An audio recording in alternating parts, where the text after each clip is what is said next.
Sup with it guys, you got Excellent Name here, back again, and this time I am here with my TBF Week 1 team building video up against Kohanx and the Reno Rikos. This is the randomized draft, and he has a team of Mega Ordino, Exadrill, Feraligatr, Roserade, Alamamola, Ambibomb, Lipard, Jirachi, Necrozma, Beware, Simisear, and Delmise. And while the draft is randomized, I feel like he got something pretty solid, all things considered. He has a lot of threatening Pokemon against my team. Thing I'm most scared of probably is the Jirachi.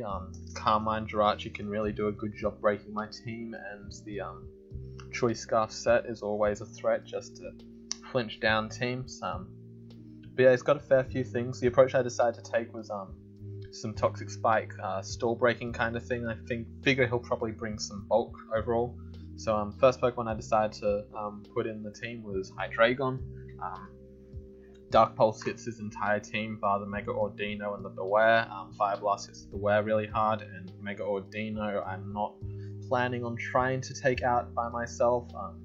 The main idea is to try to get it to come in as often as possible on the Hydreigon, get chipped down by hazards, the Dark Pulse damage, and the Toxic Spikes, and I think it should be fairly easy to kill the Mega Ordino with my current team. Taunt Spam makes it fairly easy, and he won't be able to get any wishes off. So yeah, once I get Mega Ordino down, this thing basically just gets a kill whenever it comes in. Roost means that I'm going to be able to keep in the fight for a while, so I can probably take on some of the offensive threats like Excadrill hit, Roserade hit. I can take those if I need to and just kill something. So this thing's going to hopefully put in a lot of work. And next up is of course the Nidoqueen for Toxic Spikes. Also running Taunt on this just to make sure an Aloe doesn't get a wish off or Mega Ordino doesn't try to wish up on me. Just in case. And then Sludge Wave Earth Power hits pretty much his entire team. Nothing really wants to take hits from this, so I am going quite offensive on it.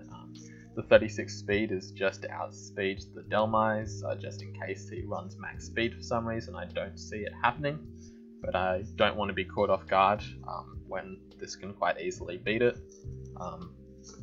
And yeah, Toxic Spikes, just like I said before, looks very good against his team. His removal is Excadrill or Delmise, neither of which really want to come in on Nidoqueen.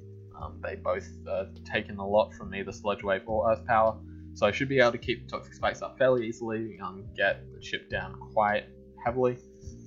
Next up on the team is Celebi. Celebi's going to be my main answer to stuff like the Excadrill, the Feraligatr, kind of the Roserade, and like Beware too. It's basically just going to be taking all the physical hits that I need it to. Giga Drain for the Feraligatr so that it doesn't just set up DDs on me. U-turn out for momentum, recover, and obviously just Stealth Rocks there so I can get some hazards up. Pretty straightforward Pokemon here, obviously. Nothing too crazy here. Next up is a bulky Gyarados with the Rocky Helmet. This is just to ensure that I don't lose to Choice Scarf. Jirachi spamming Iron Head on me. Originally I had a Pyroar here, but I don't think Pyroar is going to do as well. It needs specs to really hit his team hard, and then he can just scout whether I want to go for Hyper Voice or Fire Blast and just go out into the other thing to take the hit, be it Alamamola or Jirachi. So yeah, just Helmet. This spread is enough to outspeed an Adamant Beware, and once I get up at D-Dance I can outspeed base 100s.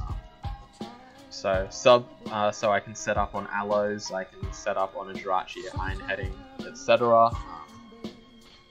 And just max attack, bunch into HP. This thing should be doing a lot of work, especially with Toxic Spikes as well, because I can stall out the Alamamola. It shouldn't be too threatening. I can set up the sub, start DDing on it, and it'll be taking the toxic damage. So this thing should be good, and it also just puts some pressure off of Celebi in dealing with both Excadrill and Feraligatr too. So very nice there.